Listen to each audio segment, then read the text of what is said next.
این ویدیو میخوایم در مورد اشکانیان صحبت کنیم و رابطهشون با بلوچستان و حاکمایی که داخل منطقه بلوچستان بوده. وقتی میخوایم در مورد اشکانیان و بلوچستان صحبت بکنیم نمیتونیم حرفی از سکاها نزنیم. سکاها یا سکاها قومی بودند که حداقل در تاریخ اشکانیان خیلی داخل منطقه بلوچستان خصوصا قسمت سیستان دیده میشن و طبیعتا کسی که بخواد از اشکانیان حرف بزنه نمیتونه سکاها رو از قلم بندازه. اول از همه در مورد خود اشکانیان باید بگیم که اشک اول مؤسس این سلسله گفته میشه خودش یکی از سردارای قوم سکا بوده. اصلا قوم سک یا قوم سکا در حقیقت یه قومی بودن که در تاریخ قبل از اشکانیان متحد قوم ماد به حساب می اومدن. و حتی اینطور گفته میشه که این قوم یه قوم آریاییه، ولی خب مهاجرت خیلی داشتن، یعنی اینجور نبوده که مثل بقیه اقوام آریایی یه جا ساکن بشن. مهارت این قوم داخل جنگاوری به همون اندازه زیاد بوده که مهاجرت‌های زیادی داشتن. مشخصه که در بخشی از تاریخ قبل از به وجود اومدن حکومت اشکانیان سکاها با گروهی از قوم مادها با همدیگه متحد شدن و با همدیگه ترکیب شدن یه جورایی. پس این که بگیم اشک اول خودش سردار سکایی بوده چندان دور از ذهن نیست، چرا که به هر حال پارت‌ها خودشون از دل مادها بیرون میان و یه جورایی ماد به حساب میان خود پارت‌ها حتی. و حتی ما قبلا داخل ویدیوی دیگه، یعنی داخل ویدیو ریشه نژادی قوم بلوچ، گفتیم که بلوچ ها هم خودشون ماد به حساب میان و تقریبا میشه گفت که از پارت های به حساب میان که قبلا جزئی از مادها بودن. پس در کل داخل این ویدیو ما داریم در مورد 3 نیرو، قبیله یا گروه صحبت میکنیم که هر 3 تاشون با مادها ارتباط زیادی داشتن و یه جورایی کلا از گروه مادها نشأت میگیرن. بلوچستان در کل در طول دوره حکومتی اشکانیان همیشه جزئی از حکومت اشکانیان به حساب می آمده، اما خب گهگاهی بوده که حکومت‌های مستقل تشکیل میدادن یا نوع حکومتشون عوض می شده، مثلا حکومت از دست بلوچ‌ها خارج می شده و به دست سکاها می افتاده. یعنی در کل از تاریخ 244 قبل از میلاد که تقریبا تاریخ تشکیل حکومت اشکانیان میشه، بلوچ‌ها جزئی از حکومت اشکانیان بودن. اما حوالی تاریخ‌های 138 تا 128 قبل از میلاد زمانهایی بوده که سکاها وارد این منطقه شدن و یه جورایی مخصوصا منطقه سیستان رو از تحت الحمایگی حکومت اشکانیان خارج کردن. از سال 138 میلادی تا سال 123 میلادی سکاها نبردهایی با اشکانیان داشتن که حتی داخل این نبردها موفق میشن فرهاد دوم و جانشین اون اردوان دوم رو هم به قتل برسونن. یعنی این 2 پادشاه از جمله پادشاهی هستند که در نبرد با سکاها از دنیا میرن. نهایتاً در زمان مهرداد دوم که تاریخ حکومتی اون برمیگرده به سال 123 تا 87 قبل از میلاد، زمانیه که اشکانیان دوباره میتونن به منطقه سیستان و سکاها غلبه پیدا کنن.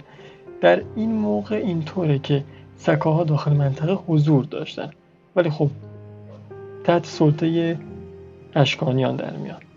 در واقع اینطور گفته میشه که سکاها در سال 150 قبل از میلاد حکومتی رو داشتن داخل هندوستان فعلی و همچنین تقریبا قسمت شرق منطقه ایران، افغانستان و اون حوالی که بهش میگفتن دولت هندوسکایی. این دولت هندوسکایی چی میشه که به فروپاشی نزدیک میشه و همونطور که گفتیم در سال 130 تا 140 قبل از میلاد سکاها به سمت اشکانیان میان و انگار که اون منطقه شرق گسترده‌ای که داشتن رو مجبور میشن رها کنن و به سمت سیستان و غرب منطقه خودشون، یعنی جایی بیان که مرز حکومت اشکانیانه. در واقع سکاها در سال 150 قبل از میلاد موفق شده بودن منطقه باختران رو از دست یونانی ها در بیارن و حکومتی رو برای خودشون تشکیل بدن که نهایتاً با فشار یوئچی ها که قومی دیگه داخل اون منطقه بودن مجبور میشن که بعد از شکست از این قوم به سمت اشکانیان و سمت مرز غربی حکومت خودشون مهاجرت کنن. در واقع گفته میشه یوئچی ها قومی بودند که در شرق زندگی میکردن، در منطقه چین و هند. گفته میشه که اونا خودشون حتی گروهی از اقوام سکایی محسوب میشن. اما خب به هر حال میتونیم اینطور بگیم که جنگی بین این دو گروه سکایی رخ میده که منجر به این میشه که گروهی از سکاها به سمت غرب بیان و اصلا شاهنشاهی رو بعداً یوئچی ها داخل قسمت‌هایی از افغانستان، چین، هند، پاکستان، ترکمنستان، ازبکستان و نپال امروزی تأسیس میکنن که به امپراتوری کوشانی ها معروف میشه. این امپراتوری از سال 30 بعد از میلاد شروع میشه و تا سال 375 بعد از میلاد هم ادامه پیدا میکنه. زبان این امپراتوری هم بیشتر زبان یونانی بوده به واسطه حضور یونانی هایی که داخل اون منطقه بودن و اصلا قبل از این اتفاقاتی که ما داریم تعریف میکنیم یونانی ها تحت حکومت های سلوکیان و سایر حکومت های یونانی بودن که داخل این مناطق حضور داشتن. به همین دلیل زبان یونانی زبان رسمی این قوم بوده که نهایتاً به عنوان زبان رسمی کوشانی ها هم شناخته میشه. اما منطقه بلوچستان فعلی در دوره‌های باستان شامل 3 منطقه مستقل بوده. این مناطق در دوره‌های مختلف تاریخ با همدیگه همکاری‌هایی رو داشتن، اما در اکثر مواقع تاریخ به عنوان یک منطقه متحد به حساب نمی‌اومدن و 3 محل متفاوت بودن. منطقه توران که امروزه به عنوان منطقه کلات شناخته میشه یا بلوچستان شرقی فعلی، منطقه مکران که امروزه به عنوان بلوچستان شرقی و بلوچستانی که داخل کشور ایرانه، و منطقه سیستان که شهر سیستان امروزی بخشی از اونه و میتونیم شهر سیستان امروزی با منطقه بلوچستان شمالی که داخل افغانستان قرار داره رو به عنوان منطقه سیستان کهن در نظر بگیریم که در اون موقع بوده. اما شاهان توران در زمان اشکانیان به ترتیب اسامی داخل تصویر قابل مشاهده هستند که ما در نهایت اینها رو توضیح بدیم. اما خب اینجا چیزی برای توضیح نیست، فعلا اسامی رو میتونیم با هم دیگه مشاهده کنیم و میتونیم بگیم این شاهان از تیره براهویی بودن. منطقه مکران هم شاهان بلوچی داشته که بیشتر از تیره دگارانی بودن یا ادرگانی. همچنین طبق گفته نویسنده کتاب کردگال نامه، معاملی ها و کرمانی ها همیشه در منطقه مکران درست که به عنوان شاه نبودن اما از اعضای دیوان سلطنتی بودن، ولی خب حکومت همیشه با تیره ادرگانی بوده. داخل تصویر هم شاهان این تیره و اینکه هر کدوم با کدوم یک از شاههای منطقه کلات همزمان بودن رو میتونیم مشاهده کنیم. اما شاههای منطقه سیستان رو میبینیم که در این دوره حضور داشتن. منطقه سیستان در کل محل درگیری سکاها و بلوچ‌های سیستان بوده که درگیری‌های زیادی رو ما داخل این منطقه میبینیم. درگیری‌هایی رو داخل منطقه کلات هم داشتیم که بعدها این درگیری‌ها رو توضیح میده، ولی منطقه مکران تقریبا از این درگیری‌ها دور بوده، شاید به واسطه فاصله‌ای که داشته و خب به هر حال مکران یک کمی خارج از دسترس بوده برای قوم سکا و به عبارتی برای رسیدن به این منطقه اول باید از کلات و سیستان میگذشتن. این منطقه هم شاهد شاهان بلوچ بوده و هم شاهد شاههای سکایی که در ادامه ما بیشتر توضیح میدیم. در دوره مهرداد یکم اشکانی یعنی از سال 171 پیش از میلاد تا 132 پیش از میلاد داخل منطقه کلات امیر امیران میر بهرام خان براهویی به مدت 42 سال حکومت میکنه. از جمله کارهایی که میر بهرام خان انجام میده اینه که نیروهای سپاهش رو تقویت میکنه و چند قلعه داخل منطقه کلات میسازه. او همچنین مثل اینکه قصد داشته پایتخت خودش رو به خزدار تغییر بده، اما نهایتاً موفق به انجام این کار نمیشه. در واقع در این زمان ما یه مقداری تقویت و قدرت و آبادانی منطقه رو توسط میر بهرام خان میبینیم و واسه اینکه هنوز سکاها شروع به مهاجرت و حمله نکردن یه مقداری ثبات رو مشاهده میکنیم. اما اواخر دوره میر بهرام خان که میشه اوایل دوره پادشاه بعدی، درست زمانیه که سکاها مهاجرتشون رو شروع میکنن.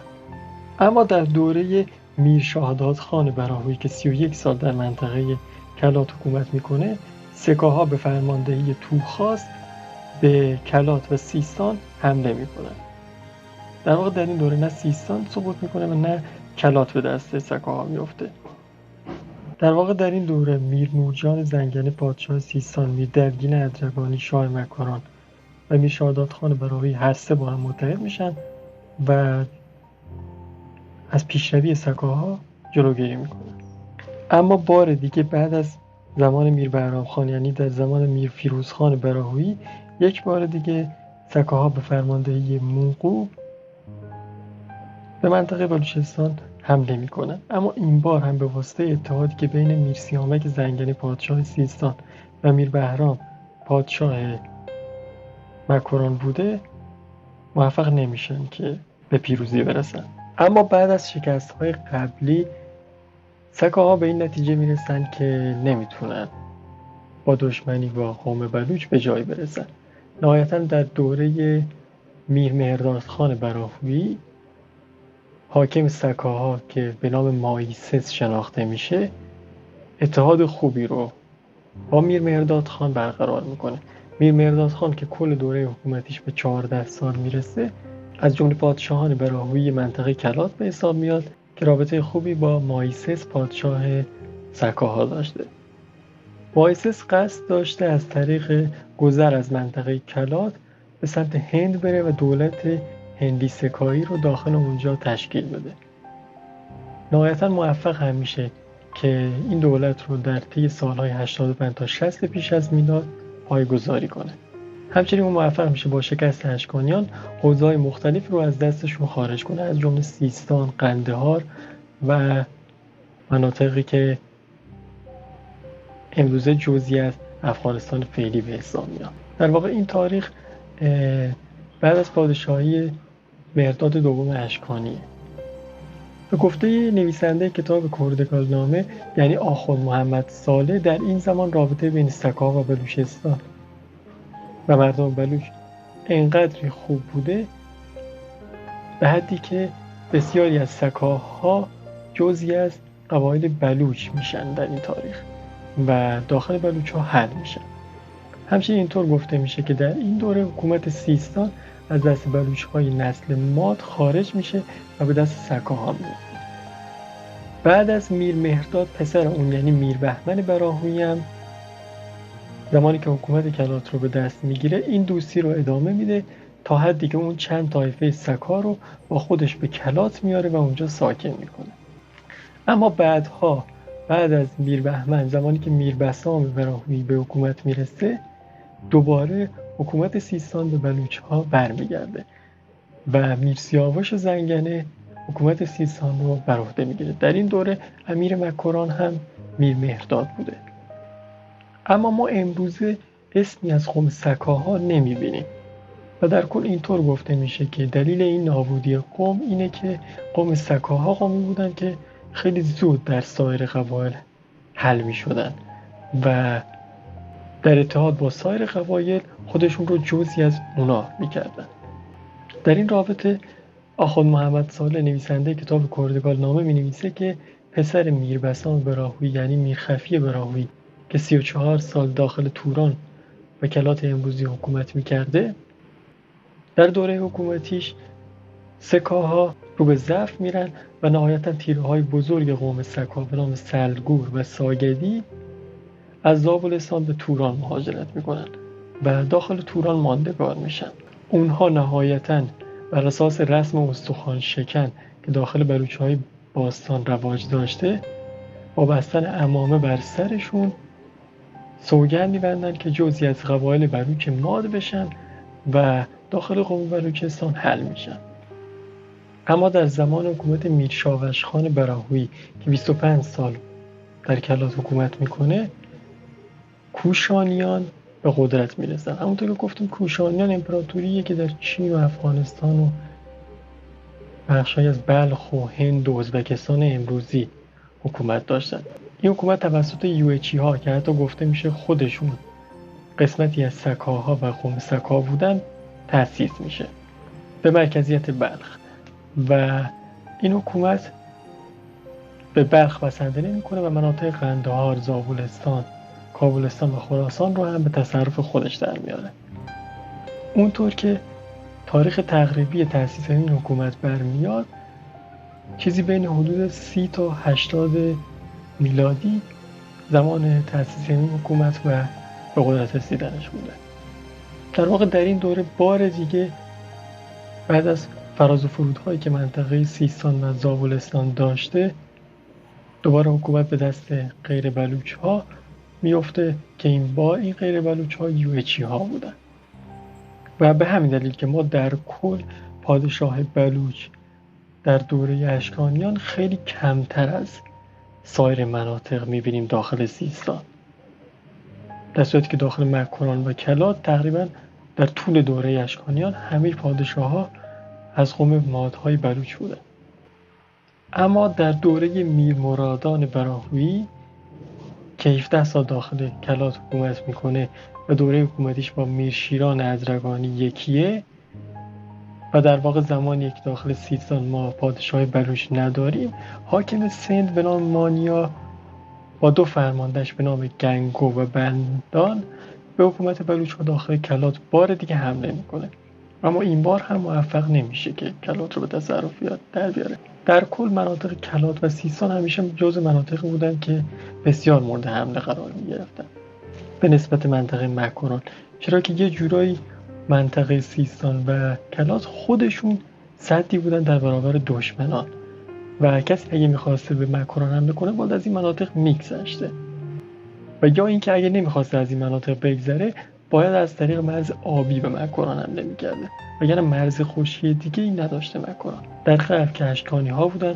حکومتی بسیار قدرتمند، در شمال که سیستان بود و در شرق هم کلات و یا توران باستان حضور داشته که خود مکرانی ها هم بارها با حاکمان کلات برای مقابله با دشمنان متحد میشن تا جلوگیری کنن از پیشروی این دشمنان که خودشون خطری بالقوه محسوب میشدن برای منطقه مکران و این سیاست رو همیشه پادشاهان مکران در پیش میگرفتن، حالا چه به خاطر دوستی و صمیمیتی که با پادشاهان منطقه توران داشتن و چه به واسطه ترسی که از قدرت گرفتن یک حکومت بیگانه در همسایگی خودشون داشتن. اما در دوره میرشاهمیر براهویی که 33 سال در منطقه کلات حکومت میکنه و دوره حکومتیش با بالاش 4 اشکانی یکیه، یعنی سال 147 تا 191 میلادی، یه جورای دوره صلح محسوب میشه و منطقه کلات پادشاهاش با حاکم سند قرارداد صلح امضا میکنن. اما میربیغ براهویی که 22 سال در کلات حکومت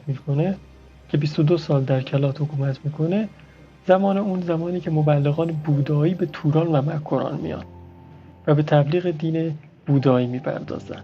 طبق گفته آخوند محمد صالح بلوچ‌های نژاد مادی هیچ کدوم به این قوم روی نمیارن، اما افرادی از سند و سکاها به دین بودا در این زمان گرایش پیدا میکنن. و اما میرشاهزور براهویی که 30 سال در منطقه کلات حکومت میکنه، پادشاهش مصادفه با پادشاهی اردوان 5 اشکانی که آخرین پادشاه اشکانی ها محسوب میشه. در این دوره خب اشکانی ها درگیر جنگ بودن و رو به ضعف و همچنین اردشیر ساسانی در حال قدرت گرفتن در منطقه بوده. اما در رابطه با پادشاه های مکران ما میشه گفت که حملات خاصی رو نداشته که به هر حال منطقه مکران منطقه نبوده که محل درگیری باشه، بیشتر منطقه کلات موضع درگیری بوده و منطقه سیستان و پادشاه مکران نهایت کاری که میتونستن بکنن اینه که در دورهای مختلف تاریخی به این مناطق و پادشاه‌ها کمک میکردن و خودشون کمتر مورد حمله قرار میگرفتن. اما در دوره میرشاوش سورنسان فرمانده سپاه خسرو اشکانی به پنجگور یا فناز بوران که پایتخت مکران بوده حمله میکنه. در این حمله تمام قبایل بلوچ از توران، مکران و سیستان با همدیگه متحد میشن و با اشکانی ها میجنگن. نهایتا اونها رو وادار به عقب نشینی میکنن. طبق گفته آخوند محمد صالح در این جنگ میر مهران زنگنی پادشاه سیستان، میر بالیت مامولی، میر بیغار کرمانی همگی داخل این جنگ حضور داشتن. و چیزی که جالبه اینه که 3 منطقه توران، مکران و سیستان همگی از هم جدا بودن و پادشاه‌های جدایی داشتن، اما در طول تاریخ به محض اینکه قسمتی از مناطق بلوچ به مشکل می‌خورده، پادشاه‌های سایر مناطق و مردم سایر مناطق به کمکش می‌آمدن و این اتحاد واقعا چیز جالب و زیباییه. اینکه نه تنها همدیگر کوچیک نمی‌شمردن و هوای قدرت به همدیگه حمله نمی‌کردن، بلکه هوای همدیگر رو داشتن و درسته که از هم جدا بودن، اما در زمان سختی به کمک همدیگه می‌آمدن. شاید این اتحاد بلوچ‌ها در دوره اشکانی‌ها بوده که موفق شدن دولت پرشکوه و باشکوه اشکانی‌ها رو عقب بمونن. اما خب چرا خسرو اشکانی به بلوچستان باید حمله بکنه؟ به هر حال هر جنگی یه دلیلی داره. ما که گفتیم بلوچستان خودش مثلا منطقه مکران جزئی از اشکانی‌ها همیشه به حساب می اومده و اصلا خود بلوچ‌ها رابطه نژادی خیلی نزدیکی با اشکانی‌ها داشتن. در دوره خسرو اشکانی گفته میشه به خاطر جنگ داخلی که وجود داشته و همینطوری مشکلاتی که با رومیان پیش میاد در حوزه شرقی امپراتوری اشکانیان، پادشاهی به نام بالاچ اعلام اعقیت بر سلطنت میکنه و اینطور میشه که امپراتوری اشکانی به 2 قسمت شرقی و غربی تقسیم میشه. بلوچ‌ها از بالاچ حمایت میکنن که گفته میشه خود بالاچ هم فردی از قوم بلوچ بوده و پادشاه بلوچ در دوره اشکانی ها به حساب میاد. اینطور میشه که خسرو اشکانی به مکران که نزدیکترین مرز زمینی با اشکانیان بوده حمله میکنه.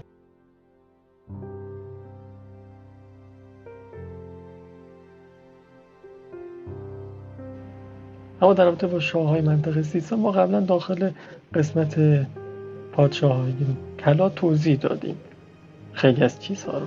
اما خب اینجا بعد نیست که بگیم میربیدار زنگنه پادشاهیه که جنگ‌های زیادی با سکاها انجام میده و نهایتاً در طول دوره حکومتی اون حکومت سیستان سقوط میکنه و از دست بلوچ‌ها خارج میشه. و بعد از اون هم امیر فرهاد زنگنه است که در این دوره دیگه سکاها کاملاً بر منطقه سیستان مسلط میشه. اما ما قبلا هم گفتیم که بلوچ‌ها و پارت‌ها خودشون از مادها به وجود اومدن و در کل بلوچ‌ها رابطه خیلی نزدیک با پارت‌ها داشتن، چرا که پارت‌ها خودشون یک گروه نبودن. پارت‌ها مجموعه‌ای از گروه‌های مختلف بودن که همگی با هم قوم پارت رو تشکیل دادن که ما قبلا به طور مفصل داخل ویدیو ریشه نژادی بلوچ به این موضوع پرداختیم و اینجا دیگه واقعا جاش نیست که بیشتر بگیم. ولی گفته میشه که بلوچ‌ها هم جزئی از پارت‌ها هستن و یا بودن، اینطور بگیم، یا بودن که بعداً اعلام استقلال کردن و یا همون موقع هم که در زمان اشکانی‌ها بوده جزئی از پارت‌ها به حساب می‌آمدن. به حال اینطور گفته میشه که شعبه‌ای از پارت‌ها در شرق ایران زندگی می‌کردن، یعنی در منطقه رود هیرمند و سیستان، که به این شعبه از پارت‌ها پهلوها میگفتن. همونطور هم که قبلا گفتیم سکاها وقتی وارد سیستان میشن بعد از مدتی با مردم بلوچ منطقه مخلوط میشن و عملا دیگه اسمی از سکاها نمیمونه و یه جورایی جزئی از قوم بلوچ به حساب میاد و یا یه جورایی بگیم جزئی از قوم پهلوها. این قوم پهلوها قرن اول پیش از میلاد، زمانی که سکاها کم کم از میان میرن و اسمشون نابود میشه، جانشین سکاهای سیستان میشن. فردی از این قوم به نام ولنس که یکی از رؤسای سکاهای و پارتی در سیستان بوده و جزئی از قوم بلوچ به حساب می اومده، سلطنت مستقلی رو در سیستان و منطقه قندهار رو اونجا ایجاد میکنه. بعد از اون شخص دیگه از همین قوم پهلوها و بلوچ‌های پارتی که داخل سیستان بودن به نام گندوفر از حدود سال 19 یا 20 پیش از میلاد سلسله مقتدی رو پایه‌گذاری میکنه که اعلام استقلال میکنه از حکومت اشکانیان و دولتی هندو اشکانی رو داخل منطقه سیستان و اون قسمت هند و اون طرفا تشکیل میده. سکه هایی هم به نام این شهریار داخل سیستان، بلوچستان، هرات، قندهار و پنجاب پیدا شده. همچنین طبق برخی منابع اون رو همون کسی میدونن که توماس هواری در سال 29 میلادی تحت حمایت اون به هند میاد. حالا این توماس هواری اصلا کی هست؟ توماس هواری کسیه که از حواریون عیسی مسیح به حساب میاد و در قرن اول میلادی به دنیا اومده. اون همچنین اسقف اعظم هند در زمان خودش بود. در اون زمان به واسطه اینکه حکومت هندو اشکانی بلوچ ها داخل هندوستان وجود داشته، توماس هواری تحت حمایت گندوفر بوده. اما اگه بخوایم در مورد گندوفر یه جمع‌بندی داشته باشیم، در مورد اون اینطور میگن که اون از خاندان سورن بوده، خاندانی بلوچ داخل سیستان که سردار بزرگ سورنا هم گفته میشه که از این خاندان. بخوایم حضور سکه ها رو داخل منطقه که به حال نقش پررنگی در زمان اشکانیان و این دوره داشتن جمع‌بندی داشته باشیم در موردش، میتونیم بگیم که در حوالی سالهای 127 قبل میلاد سکه ها از منطقه‌ای که در شرق منطقه سیستان بوده مهاجرت میکنن و به سمت این منطقه میان. از این تاریخ به بعد ما حضور اونها در منطقه سیستان و بعدها منطقه توران و کلات رو شاهدش هست، یعنی سال 127 قبل از میلاد. و همونطور که گفتیم اونها دوباره سال 123 قبل از میلاد، یعنی در زمان کوتاهی بعد از اینکه سیستان رو به تصرف در میارن، دوباره خراجگزار حکومت اشکانی ها میشن. اما بعدها پادشاهی های رو میبینیم که توسط این قوم تشکیل میشن. پادشاهی که در سال 72 قبل از میلاد توسط مایسس تشکیل میشه و در این زمان میر مهرداد براهویی، میر فیروک ادرگانی و میر بیدار زنگنه از جمله پادشاه‌های مناطق سگانه بلوچستان بودن. اما میر مهرداد براهویی همونطور که گفتیم رابطه خیلی خوبی داشته با مایسس. بعد از این پادشاهی سکه‌ها نهایت از 30 سال طول میکشه تا دوباره بلوچ‌ها حکومت رو داخل بلوچستان به دست بگیرن و حکومت توسط میر بسام و میر سیاوش زنگنه ادامه پیدا کنه. تا قبل پادشاهی سکه‌ها هم داخل منطقه کلات میر بهرام، میر شاداب و میر فیروز، داخل منطقه مهکران میر گنزان، میر دلگین و میر بهرام و منطقه سیستان هم مهراب، میر نورجان و میر سیامک زنگنه حکومت میکردن. اما قبل از اینکه بخوایم این ویدیو رو به پایان برسونیم، اگه ما یه درس بخوایم از این ویدیو گرفته باشیم، به نظر من اون اینه که قشنگترین چیزی که در این دوره ما میتونیم در سه منطقه بلوچستان و قوم بلوچ مشاهده بکنیم اتحادی که این سه منطقه داشتن، در صورت که با همدیگه یکی نبودن، از همدیگه جدا بودن اما از همدیگه غافل نبودن. همین یه مورد برای ما داخل این ویدیو اگه تونسته باشیم به اثبات رسونده باشیمش واقعا کافیه. و در نهایت از شما تقاضا داریم اگه چیزی به نظرتون میرسه داخل کامنت ها به ما بگید و کانال ما رو سابسکرایب داشته باشید تا از سایر ویدیوها عقب نمونید.